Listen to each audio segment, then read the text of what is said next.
maybe we'll turn Wednesdays into Rant Wednesdays, although you could be watching this on a Tuesday for all I know. But a couple of nights on Montag Night Raw, Drew McIntyre, apparently, allegedly, according to some people on their internet, got dragged, got buried by CM Punk and Roman Reigns, who genuinely went out there, and as far as I'm concerned, in terms of the modern day, did an old-timer promo segment. Please do check out my video from around about 24 hours ago. But that question I saw everywhere, I got a few DMs, and I was like, you know what, I can make videos.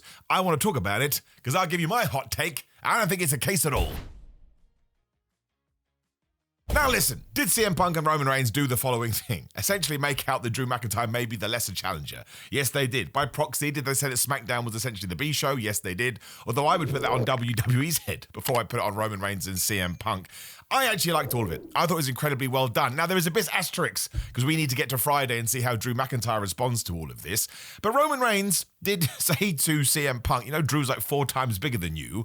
And when CM Punk was talking about Roman Reigns defeating Drew McIntyre for all those years, he threw it in there, by the way, didn't your family and your cousins help over and over again? And once again, CM Punk was accused of sort of fighting over a little bracelet. So I don't actually think that Drew McIntyre was dragged as bad as some people said. I guess that comes from the fact that they were saying mean things about Drew McIntyre because, of course, they were playing up the fact, well, maybe you should just go fight Drew because you don't want to fight me. But don't you want that in pro wrestling? Isn't that the best thing about professional wrestling? Like, we all know what pro wrestling is. We all understand the banner came down, well, long, long ago. Even people in the early 80s and 70s were well aware of what sports entertainment was, even though that term didn't exist. So it's now a wrestler's job, I suppose, at least when we are watching that TV or watching those wrestling programs, to try and convince us, to try and make us go, wait a minute, what's happening here? That doesn't make any sense, and that is what I thought CM Punk and Roman Reigns did wonderfully. Now, the great thing with these two is we know their real names, right? I hate talking about wrestlers' real names, but I need to make my point. Phil Brooks and Joe Anoa'i are not CM Punk and Roman Reigns. So whatever they say, they can make the argument, I'm just saying this in character. And sure, I'd imagine 75% to 8% of stuff that does come out of their mouths, they have some belief in it, hence why they're able to get it out there in such a believable fashion, because it comes from somewhere deep within where they have these thoughts. But if we are watching what is meant to be a professional fight league, and Roman Reigns wants to do this, and CM Punk wants to do that, and Drew McIntyre wants to do this, of course they're going to hate Drew McIntyre. Roman Reigns, as he talked about, did screw him over at Clash of the Castle 2022. CM Punk did have that feud with him a couple of years ago, and sure, it was over a silly little bracelet, but I quite enjoyed that. I thought it was different, but they tried to murder each other in the Hell in the Cell. How rubbish would it have been if CM Punk or Roman had gone out there and gone, oh, Drew is such a wonderful competitor, but please take me on instead. And actually, I thought it made the full stop to this even better, because Roman Reigns said, the main reason I'm taking you on is not because you're the champ, not because you're a star, not because of Netflix or any of that stuff. It's because I hate you, and I need to hear you say, acknowledge me, and I need to do it on the grandest stage of them all, the main event of WrestleMania. I don't think this was a burial of Drew. I think this was taking CM Punk and Roman Reigns and making it feel like the biggest wrestling match that you could possibly do in 2026. And that was important, because technically this was the same feud as last year. You just had Seth Rollins thrown into the mix. So now, if you want to make it more interesting as a one-on-one, you have to allow them to cut these promos. I know I'm being annoying, and you should get mad at me. Comments are down there. Like, share, subscribe, all that kind of stuff. But that's what I said after Roman Reigns won the Rumble. Not the most exciting of choices, but if he is going to pick Punk and they're allowed to do promos like this, everything is going to be fine. And I wake up on a Tuesday morning and I watch all that stuff and I'm like, you know what? I think it's going to be fine. And again, it all comes down to what's happening in 2 days' time on Smackdown, because that's going to give us a lot of answers. Because even if Drew McIntyre ignored it, and people go, I can't believe he ignored it, that actually makes him the bigger man. Like, when you get trolled on the internet, the best thing you can give a troll is feed. You can feed that hunger, because it means you have acknowledged them, ironically, and they've gone out there to wind you up, and they have. You don't have to take what CM Punk and Roman Reigns said as read. And if you are a Drew McIntyre fan, you're probably pushing back against this. So he could ignore them. That doesn't mean he's been buried. Or he can come back with the usual wrestling responses, and of course he has to deliver it in the right way, much like they did. But they can say, well, who were they talking about? Who were they totally obsessed with when they're having their little child fallout? It was me, Drew McIntyre, because I live rent-free in their brains, which is essentially what Drew does on social media all of the time. And you can go one step further and be like, they're cowards. Neither of them wanted to take me on, because Roman Reigns knows I could beat him. I had him beat at Clash of the Castle, and what happened, and we all know that I could beat CM Punk. I did it at SummerSlam. I did it at whatever other match they did. Obviously, he didn't win in Hell in a Cell. But even that was kind of left. Like, CM Punk won, but he wasn't the winner, if that makes sense, because both these guys were completely ruined at the end of the Hell in a Cell. They did such a good job. WWE didn't even run a Hell in a Cell in 2025, I don't think, because they want to now ensure it feels like death and violence. That's because CM Punk and Drew McIntyre was able to drag it back up again. So as long as Drew McIntyre has the same freedom on SmackDown, and he's able to throw all these barbs to Cody Rhodes, to Jey Uso, to Roman Reigns, to CM Punk, he needs to go out there and cut a massive promo, and they have the time. There's flipping 3 hours on SmackDown, and of course he knocked Cody Rhodes at the Rumble, even though it should be against the rules, but it's not. Never changed that. I think more people should be doing this. I want to believe that when I turn on Raw, when I turn on SmackDown, this guy hates that guy, and that dude this hits dude. It's why, and we did talk about this, I wasn't a fan, or a massive fan, I still understand it, like I'm not an idiot. But when The Rock came back as Dwayne Johnson, the Netflix debut, and the last time we saw him as the final boss, I would much rather that when you get introduced to the fictional world of pro wrestling in WWE, he's always the final boss. So any kind of PR or promo you're going to do, you do it outside the realms of Netflix. Now that's me living in a dream world. That's never going to happen. But it also means when I do get that, as we did on Monday night, I'm not going to poo-poo it. I'm not going to start worrying about, oh my gosh, I can't believe this is going to happen. Now I can believe that CM Punk and Roman Reigns hate Drew McIntyre because he has made their lives a living hell. If anything, when you do start speaking out someone to that degree, it's because they've irked you. Because they have managed to sort of bring you down a peg or two. I just thought this ruled. And another reason for it is because it felt legit. It felt real. I totally now believe that Roman Reigns hates CM Punk. I totally think that CM Punk believes Roman Reigns has this inflated ego. And he walks around trying to be like, oh, I'm the big guy in town here. It was like, you're not, dude. Like, you know, everything that you achieved when you had that 1,316 title reign is because of your family, because you manipulated them. And now you're trying to gaslight all of us too. I know that at one point when somebody pitched CM Punk versus Roman Reigns, I was all nerd geek man, like, no, I wanted to be CM Punk versus Cody, and I still do. I need that feud. I also need the Cody Randy Orton feud. These things may never happen. But on one, 20-minute promo segment, whatever it was, Punk and Roman managed to completely change my mind.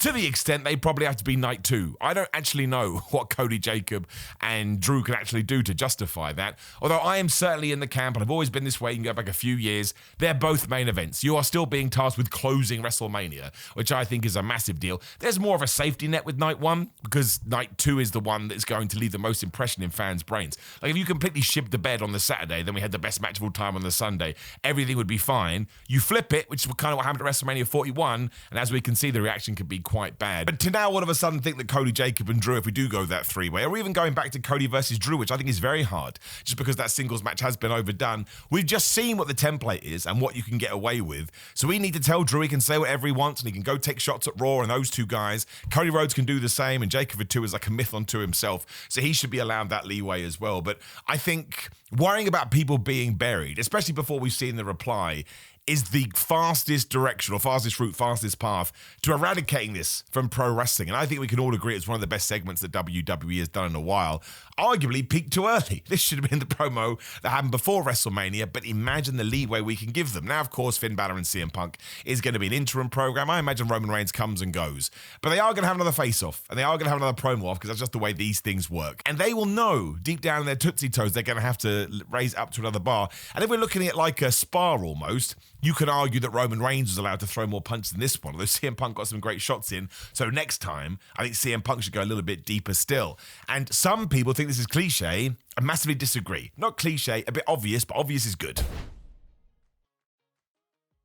Because I think CM Punk, as he kind of started to do, should talk about everything with the big dog character of Roman Reigns. And I understand that other people have done it, but you know what the difference here is? They are not CM Punk. And I saw someone say, oh, Roman Reigns is only this good because CM Punk lifted him up. I don't believe that's true, but even if it is awesome, Roman still went out there and totally smashed it. So imagine what CM Punk can do with that kind of material. There is a lot of truth in it, because it was CM Punk, the What a Chris hero. Again, Roman Reigns told that story to be in the Shield, and Roman was put in there. And around the same time the Shield were blowing up, CM Punk decided to leave, and he was saying a lot of stuff about Roman Reigns. But now you should hear CM Punk's side of it. Roman Reigns essentially, although not in so many words, said that the reason for, or one of the reasons for his difficult push round 1 after he left the Shield is because everything Punk did, whereas Punk should be like, no, man, it was because of this, and it was because you have to do that kind of stuff, and your stupid promos and the matches you were in, and you just won, and you won, and you won, and every single time somebody was meant to pull the trigger here, it got delayed, or you weren't able to finish the job, or whatever it may be. And I just think Roman Reigns will have to stand there, much like CM Punk did, and be like, oh my gosh, what do I say, as they run calculations through in their brain. I think as well, you always want to be thinking long term. I mean, do I think we'll do CM Punk Drew again? No,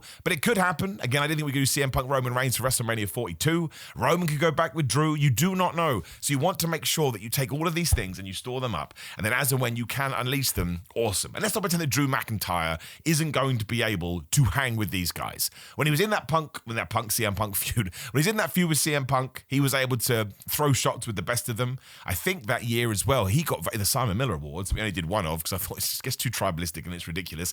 Drew McIntyre won Best Promo or Best Social Media Guy, like all rolled into one, because everybody thought he was so damn entertaining, and he used those minutes. And he did hang in there. And there was a time when Drew McIntyre wasn't considered a promo guy. Now he most definitely is. And people go out of the way to see the interview. So I didn't see it as a burial at all. And I think that more people should be doing this. I'm not naive enough to pretend there isn't some backstage politicking going on. Of course there is. It's professional wrestling. I just think it's done in more of a professional way this year, or this generation. But that's the same with any kind of job. Like, how many times have you been in your job and somebody wants a promotion, all of a sudden so-and-so's kissing ass or saying nice things to the boss? Everybody does that. It's just amplified in professional wrestling because of the dirt sheets and how much we love backstage news. But I think that's part of being a top guy. Like, it's never going to change. It was happening in the 80s. Now it's happening in the 2020s, whatever the hell we're going to call it. And you need to learn to roll with the punches. And I think Drew McIntyre would be the last guy to come out and go, oh, they buried me. No, he'll be like, fine by me, but I get to fire as well, right? I get to change into my Mario Fire suit and fire a flame ball right back at them. Or I can be Rio and Ken, I do not care. And Cody should be allowed to do that. I think anyone that reaches that top tier status, I mean, it all comes from John Cena. I mean, it goes back before that, but John Cena did it for such a long time. It kind of feels like he was the poster boy for it. Well, he would say to Roman Reigns, learn to cut a promo, kid. He told Austin Theory that piping in chants, like this weird break in the fourth wall, which actually tells you professional wrestling isn't really as real as we want to pretend it is. But then all of a sudden that does make it more real. It's one of the reasons it's so damn magical, because we're able to do these potions, all of a sudden 2 + 2 = potato, but we think it does make sense. And it worked for John Cena for a long ass time. And anytime he said fine speech, everyone was like, oh, bleh, here we go. And sure, people did say we buried Roman Reigns, he buried Austin Theory, he buried this person, he buried that person. But the reason he was doing it is to see what's going to come out the other side. And that's what Roman Reigns and CM Punk, I assume, did on that night. There's no way they sat down there and went over every single word. So they were just firing shots at each other. Drew McIntyre can do that. We know that Cody Rhodes can do that. The amount of times Cody has turned a crowd, because all of a sudden he does start shouting and going absolutely nuts. I want more of this in wrestling. And I think sometimes, not that it's going to make a difference, but sometimes when you do start shouting about it in the wrong way, it creates this like negativity feedback loop. I don't think it's negative at all. I want them to act like real human beings. So I want Roman Reigns to be Roman Reigns. I want CM Punk to be CM Punk. I don't want it to be like, I may hurt this person's feelings. They're not real characters, right? This is the problem with some content creators I have, not naming any names, but they cross that line from, you can say whatever you want about the wrestling character, but leave the human alone. And some people go after the humans. I think that is terrible. I don't think we should do that. It's rare that you'd watch a movie and go, oh, Brad Pitt, he's a piece, right? And I'm not saying that that doesn't tie into news stories that go on at the time, but just from the movie's sake, if you were criticizing the movie, it would be rare to hear that. But in wrestling, because we are trying to blur those lines, I think once again it becomes more accepted. And I personally don't think it should. Doesn't mean I'm right, I'm just giving you my opinion. But when it does come to Roman Reigns, CM Punk, Drew McIntyre, Cody Rhodes, Becky Lynch, Seth Rollins, give me some other people, R-Truth, Kit Wilson, Carmella Hayes, the names go on and on and on. That is where the focus should always be. And you can bury people in wrestling, of course you can. Like, you could argue Dragon Lee got buried on Raw. But it's all about the follow-up, and it all depends where we're getting. Rusev would be someone. Someone said, Simon, give me an example of someone that's been buried right now. Rusev would certainly be someone, because in terms of main television, we haven't seen him since November in the John Cena tournament. He loses to John Cena, comes back at the Rumble to little to no hoopla, and he gets thrown out within 60 seconds. That doesn't look good. And it means if all of a sudden he is going to be re-injected into a storyline, we're going to have to take our, time with it, really, and reset him. And that's never good, because, of course, he only came back somewhat recently. Was it after WrestleMania 2025? I think it was after WrestleMania 41. So that's a shame in less than 12 months. It's going to be the year prior now, and I will have been an idiot. But either way, that's not what you want to see. But Drew McIntyre being the world champion and having the other world champion feel the need to bring your name up when someone's trying to pick a post-Raw Rumble winner opponent, and Roman Reigns doing the same, and like I say, here and there actually defending you, he's bigger than you, Phil. That's what Roman Reigns said. And CM Punk being like, well, yeah, again, your cousins had to help you to beat that guy. It is not a burial. And if nothing else, it puts Drew McIntyre on a certain pedestal, but also it makes Roman Reigns and CM Punk feel more important, because they're talking about the whole ecosphere. They're talking about everything that's going on in the WWE universe, to use that stupid term. I really do think this was an all-time promo, and it should be the template for what we do going forward. Not that we copy and paste this, but that we just learn from it, and that you should be able to bring in other people as long as it makes sense. You don't just say a name to try and get a pop or to try and get a cheap reaction. You say it because you've looked at the story and you've looked at the bullet points. Here, CM Punk was almost goading Roman Reigns. Well, you should take on Drew McIntyre. So all of a sudden, that creates a certain amount of animosity, and Drew McIntyre gets grabbed into that too. But I expect to see the same on SmackDown. And if I don't, I'm going to be a little bit oopsie-whoopsie. But it depends what else they do, right? It depends on what the segment is and how it makes you feel. But Roman Reigns and CM Punk went out there to sell you on the main event of WrestleMania 42, and they did a flipping good job, to the point when they are looking at each other in that ring, they will probably go, we can do less is more here, because we've already got this crowd, and we can take them on a magical roller coaster ride.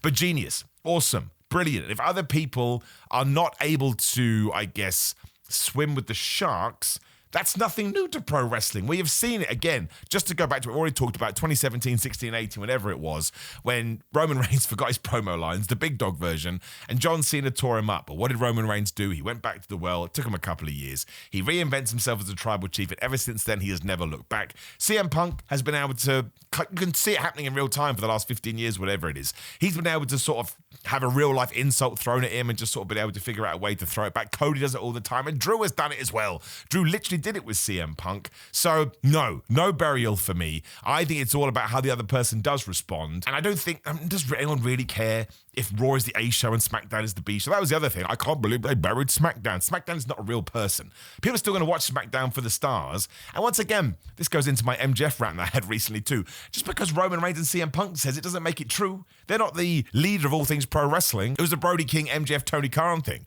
When Brody King was like, we did hear you, MJF, when you said I've just beaten a bunch of nobodies, so now I should face you. It's like, no, he doesn't get to decide who nobodies are. They've been employed in the company. They should be stars. It's like when Shawn Michaels had to go to JBL. That was a storyline, right? I'm broke. I have no money anymore. Of course you do. You're still employed by the company and you're like a really famous star. You're one of the best wrestlers ever. Sometimes it goes too silly Billy, and I understand that. But it does mean if Roman Reigns could come out and say, I'm the 17 million time champion. No, you're not. You can say these things, but it's not true. You don't have to take everything that comes out of a wrestler's mouth and take it as an actual fact. But I absolutely loved it. It pumped me up. It got me excited. I'm actually a bit upset because I think Roman Reigns is now going to go away for TV for a while. But there is some good stuff here with CM Punk and Finn Balor. And actually thinking about it, we're going to have to come up with something. Whereas deep down in our tum-tums, we're going to know that Finn Balor is never going to win.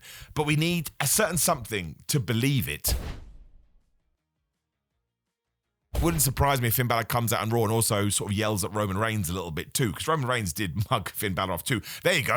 That was more of a burial to me. But Finn Balor now needs his retaliation too, where he can go, CM Punk, I'm still coming for your ass. But Roman Reigns, I heard what you said, because then Finn can go, I will beat CM Punk at the Elimination Chamber, wherever it would be. I'll become the world champion. Don't know I'm holding a microphone when I got one here. And then Roman Reigns is going to be me and you at WrestleMania 42. Now, is that ever going to happen? Of course it's not. And much I love Finn Balor, one of the best wrestlers of the modern day, WWE are doing CM Punk versus Roman Reigns because they see them as the bigger stars. But at least it puts that seed of doubt in your mind where you can go, well, that does make sense. And maybe they will pull a fast one, or maybe they'll do a three-way, which again, they're not going to do. But it's a good story. It's a nice way to get us to WrestleMania. No burial by me. Let's continue this on. Let's continue to give wrestlers free reign, but also say there has to be a line to this. It's like free speech. You should be allowed to say whatever you want. But if you go and threaten somebody's kids, there has to be consequences. You can't just say whatever you want. Wrestlers should be able to say whatever they want to within the context of what they're allowed to say. And then somebody else should be able to retort, because then we can gotcha it and go, oh my gosh, it feels like its own ecosystem. And I can't believe this when I'm watching the show. Who the flub doesn't want that? Right, I told you it was going to be a rant. I barely took a breath. I spoke way too fast. I have way too much energy today. But that's because I watched this promo again before I sat down to do this video, just to make sure I did believe this. And good grief, I do. I don't think you can do it every single week, because it's like everything, right? It's the law of diminishing returns. But it absolutely should be the template, as I repeat myself. And this is what guys that are trying to build, especially WrestleMania matches, should do. Talk about real life things that we know about, but then tie it back into the story. Roman Reigns did it brilliantly, because he was like, here's X, here's Y. And the conclusion to all this is that I hate you and I have to beat you.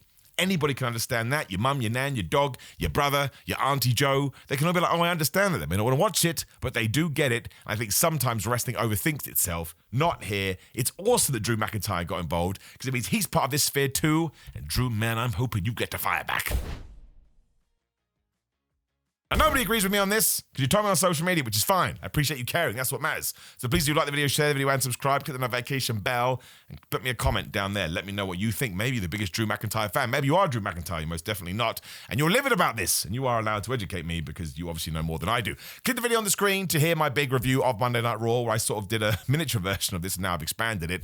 Otherwise, patreon.com/Simon316, crewofmine.com/Simon. You can Simon get 10% off. They do have fitness supplements. I should say this too. They have health supplements too. I use them. They're great. That's why I promote them. That's why I got affiliated with them. Use my code for money off. Simon316 on social media, and then just search my name, Simon Miller. That is what it would be. On TikTok, Pro Wrestling Tees and Cameo. Appreciate all the cameos. Always fun. Enjoy all this nonsense, because it actually feels like WWE came out of a somewhat mediocre Royal Rumble, although still to have a good time, and they hit something big. That should be exciting. That's what you want on the road to WrestleMania. Let's wait and see.